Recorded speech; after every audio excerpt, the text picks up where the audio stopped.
வணக்கம். மகா கல்யாணம் சரியில்ல. மகாலட்சுமி வருத்தத்தோட வந்து தனியாக வெளியில் நின்றுட்டுருக்காங்க. காயத்ரி வந்து கேட்குறாங்க, ஏம்மா ஒரு மாதிரியா இருக்கான்ட்டு. தாத்தாவோட மனசு, அவரோட உடம்பு கண்டிஷன் நிலமையெல்லாம் நினச்சாக்கா எனக்கு கஷ்டமாக இருக்குது. நானும் அக்காவுக்காக தான் போய் சொன்னேன். அதனால் பிரச்சனைங்க பெருசாகிடுச்சு. தாத்தா வேறு ரொம்ப வருத்தப்படுறாரு. ஆனால் தாத்தா கிட்ட நம்ம வந்து டெய்லி 1/2 மணி நேரமா அவர்கிட்ட பேசணும்னா அவரோட மனசு சந்தோஷப்படும். அதுக்கப்புறம் அவர் நார்மலுக்கு வருவார். இதை நீங்கள் தான் நடத்தி வைக்கணும். எல்லார்கிட்டையும் நீங்கள் தான் பேசணும். இவங்க சொல்கிறாங்க, உன்னோட மனசு எல்லாருக்கும் வராது. இந்த மாதிரி நிலமையில கூட நீ தாத்தாவையும் அந்த குடும்பத்தை பற்றி தான் நினச்சி பார்க்குற. ஆனால் என்ன ஒன்று மேலே இந்த வீட்டில் இருக்கிறவங்களாம் கோவமாக இருக்கிறதுக்கு காரணம் நீங்கள் அக்காவுக்கு சப்போர்ட் பண்ணுறதுனால தான். அவளுக்கு நீ அவளை பற்றி தெரிஞ்சு கூட சப்போர்ட் பண்ண தான் மற்றவங்கள வருத்தப்படுறாங்கன்ட்டு அது எனக்கு தெரியுது. அந்த நேரத்தில் அவள் தற்கொலை பண்ணிக்கிற சொன்னதுனால நான் அந்த இடத்துல போய் சொல்ல வேண்டியதாக போயிடுச்சு. அவர் கூட என்கிட்ட பேசுறதுக்கு நார்மலாக தான் இருந்தார். ஆனால் அக்கா அந்த மாதிரி பண்ணதில் நான் மறைச்சதில் தான் இப்போ பிரச்சனை பெருசாகிடுச்சு. அதனால் அவர் என் மேலே கோவமாக இருக்கார். தாத்தாவோட உடம்பு இந்த மாதிரி இருக்குது. அதனால் வீட்டில் இருக்கிறவங்க எல்லாருமே டெய்லி 1/2 மணி நேரம் தாத்தா கிட்டே பேசினா அவர் நல்லாயிடுவாருன்னு எனக்கு தோணுது. அதுக்கு நீங்கள் தான் ஏற்பாடு பண்ணணுன்ட்டு இவங்க 2 பேரும் பேசிக்கிட்டு சூர்யா வந்து பார்க்குறாரு. இதே நேரத்தில் கௌதம் வண்டியில் உட்காந்து வீடியோவில் பார்த்துக்கிட்டு இருக்காரு. ஐஸ்வர்யா என்ன பண்ணிக்கிட்டு இருக்காங்கன்ட்டு அவங்க டென்ஷனாக இருக்காங்க. அந்த நேரத்தில் அவங்களுக்கு ஃபோன் வருது. ஃபோன் பேசுகிறாங்க.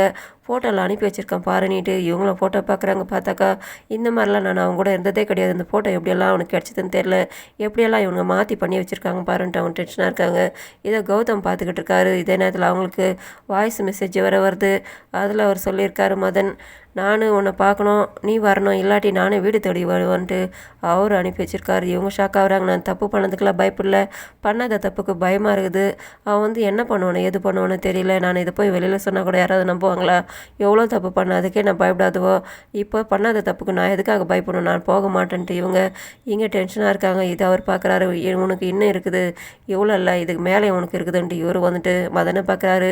அவரு வந்து என்னதோ பணத்தை எடுத்து கொடுக்குறாரு. இது எனக்கு தேவையில்லைன்னு அவர் சொல்கிறாரு.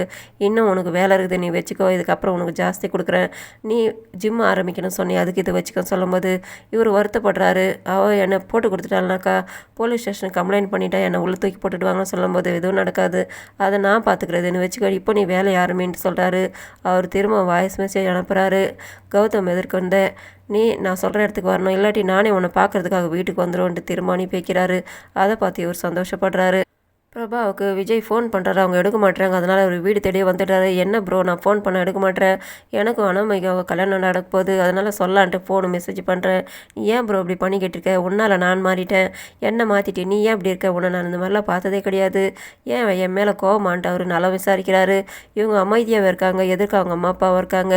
அப்படியெல்லாம் இல்லை தம்பி, அவன் நல்லா தான் இருக்கானிட்டு நான் கிஃப்ட்டு வாங்கலான்ட்டு எனக்கு இருக்கிறது ஒரே ஃப்ரெண்டு இவன் மட்டும்தான். இவனுமா இருக்கிறது எனக்கு பார்க்குறதுக்கு கஷ்டமாக இருக்குது. கிஃப்ட்டு வாங்கலாம் அனாமிக்காக்கன்ட்டு நானும் வந்தேன். ஃபோன் எடுக்க மாட்டேன், அதனால தான் வீடு தேடி வந்துட்டேன்ட்டு வா ப்ரோ நம்ம போகலான்ட்டு பேசிக்கிட்டு இருக்காங்க. இதே நேரத்தில் அனாமிக்கா அந்த வழியாக வராங்க. விஜயோட வண்டி இங்கே நிற்கிறத பார்த்துட்டு அவங்க இங்கே வந்துட்டு விஜய்க்கு ஃபோன் பண்ணுறாங்க. அவர் எடுக்க மாட்டாரு. அதனால் அவங்க வீட்டுக்குள்ளாரே வந்துட்டாங்க. இவர் பார்த்தா ஷாக் ஆகிறாரு. நீ எங்கே இந்த பக்கம்ன்ட்டு நான் இந்த பக்கம் போனால் வந்தாக்கா நீ ஃபோன் பண்ண எடுக்க மாட்டேறதுனால தான் நானும் உள்ளே வந்தேன்ட்டு நானும் உனக்கு ஃபோன் பண்ணுறேன், நீ ஏன் எடுக்கலான்ட்டு இவங்க பேசிக்கிட்டு இருக்காங்க. உட்கார மாட்டேன் உட்கார வச்சு. அப்போது நான் ப்ரோவை கூட்டிகிட்டு போகலான்னு வந்தேன் உனக்காக தான் கிஃப்ட் வாங்குறதுக்குன்ட்டு. சரி கிளம்புங்க போகலான்னு சொல்லும் போது நான் வரல, நீங்கள் போங்கன்ட்டு பிரபா சொல்கிறாங்க.